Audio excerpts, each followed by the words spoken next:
पूर्व ब्लॉग रे आपण मेहंदी फंक्शन देखथिले। आज होची हल्दी सेरेमनी। मु आ मो मम्मी रेडी हेजु हल्दी फंक्शन पई। सकाळु सकाळु भोको जोरे लागि जाइतला तो ब्रेकफास्ट प्रथमे करि देलु।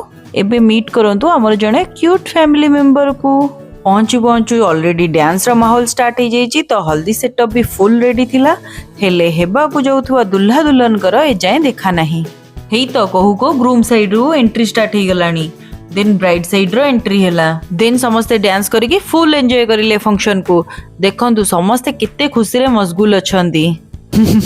आपण माने मो डांस भी देखंतु, मु भी किछि कम नुह म।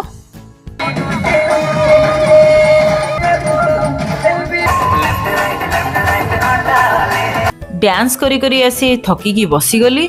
आ एबे निजरो क्यूट क्यूट सेल्फी लेली। एबे पुओ झियंकर हल्दी रिचुअल स्टार्ट हो जाइछि। देखंतु तो ब्राइड आउ ग्रूम केते कूल लागुछंती। देन हल्दी रो शूट हैला। एबे लंच रो टाइम हे गलानी तो आमे प्रथमे लंच करि देलु। नेक्स्ट वीडियो रे बाहागर रो ब्लॉग आसीबो। सो चैनल को बहुत सारा भल पाइबा देंतु। रहुछि जय जगन्नाथ।